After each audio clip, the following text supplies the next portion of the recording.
आश्रव विहीन कैसे बने। हमारे यहाँ महापुरुषों ने एक शब्द का प्रयोग किया, आश्रव। स्रव कहते हैं बहाव को, कुछ बहता है उसको स्रव कहते हैं। जैसे नासूर में से पीप बहती है तो बहाव बहे जा रहा है, नासूर कहते हैं उस आश्रव को। आश्रव का एक अर्थ यह भी होता है कि उससे नशा आता है। जैसे अंगूर का आश्रव निकले तो मदिरा तैयार हुई, उसे लेते हैं तो नशा आता है। द्राक्षासव यानी द्राक्ष अंगूर से बना हुआ आसव, उसे लेंगे तो नशा आएगा। इस प्रकार आश्रव के दो अर्थ हुए, एक अर्थ हुआ बहाव और दूसरा हुआ नशा। बाहर घटना घटी और हमें होश नहीं है तो गुस्सा आ गया, गुस्सा आया यानी क्रोध जगाया।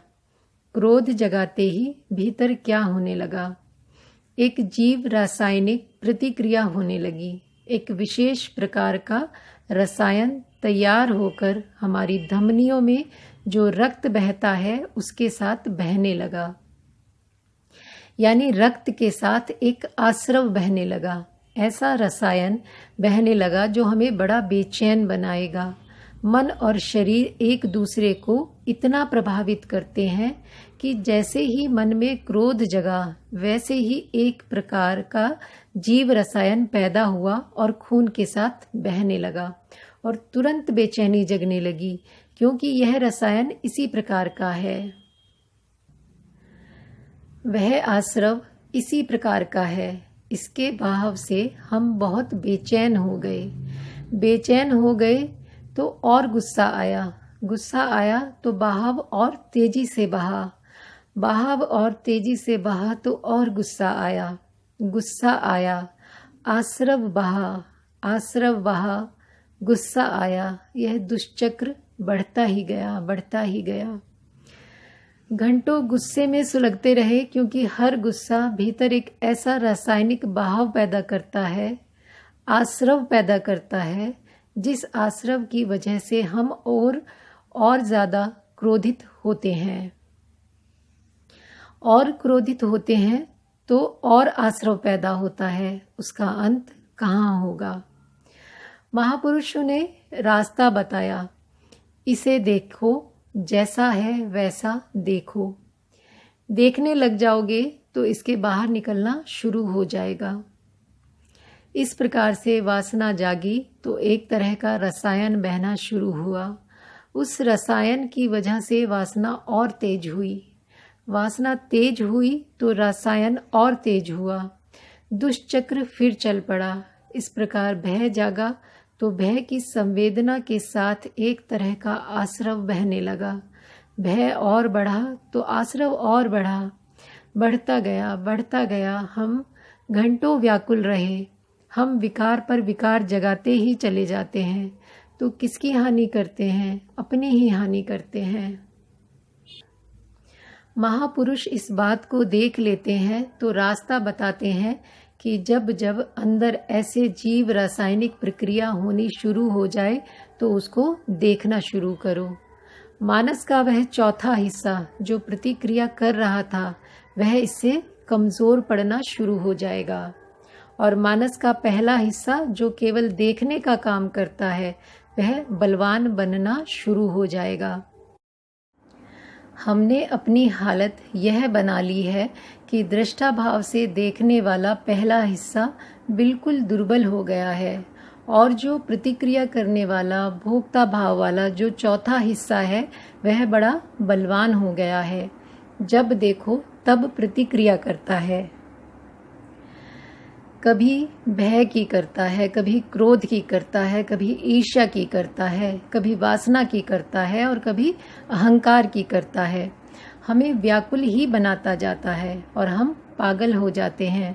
नशा चढ़ जाता है, क्रोधी पर क्रोध का नशा चढ़ जाता है, वासना वाले पर वासना का नशा चढ़ जाता है, ईर्ष्यालु पर ईर्ष्या का नशा चढ़ जाता है। इसलिए उसको आश्रव कहा, नशा कहा। अपनी संवेदनाओं को देखना शुरू कर दें तो नशा उतरना शुरू हो जाता है। बहुत लोग जो नशे में बहुत व्याकुल हैं, शराबी हैं या जिन्हें नशीले पदार्थों का व्यसन है, शिविर में आते हैं। 1 शिविर या 2 शिविर या 3 शिविर में नशे से छुटकारा पा लेते हैं, मुक्त हो जाते हैं। शिविरों में उनको कोई धमकी नहीं देता कि घर जाकर शराब पियोगे तो कुंभी पाक नरक मिलेगा।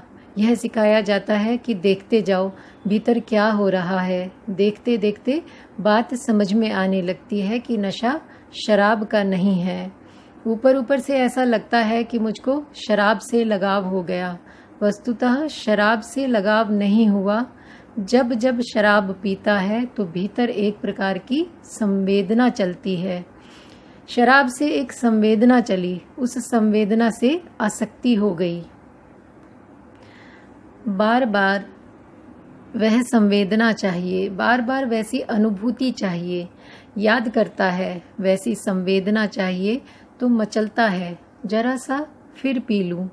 भीतर का मन कहता है और चाहिए। वस्तुतः उसे शराब नहीं, वह संवेदना और चाहिए। नशीले पदार्थ की लत वाले व्यक्ति को वह नशीला पदार्थ नहीं, उसकी वजह से जो संवेदना आती है वह और चाहिए। यही हाल हर आदमी का है। काम वासनाओं से व्याकुल रहने वाले व्यक्ति में किसी अन्य व्यक्ति के प्रति काम वासना नहीं जाग रही है। वह तो केवल एक बाहरी आलंबन मात्र है। भीतर हर काम वासना एक प्रकार की संवेदना पैदा करती है। उस संवेदना के प्रति आसक्त हो गया। अब उसको बार बार किसी न किसी बहाने से काम वासना जगानी है। इसी प्रकार उसे हर किसी बहाने से क्रोध जगाना है, हर किसी बहाने से भय जगाना है। महापुरुषों ने यह सच्चाई देख ली। इसमें हिंदू पने की क्या बात हुई?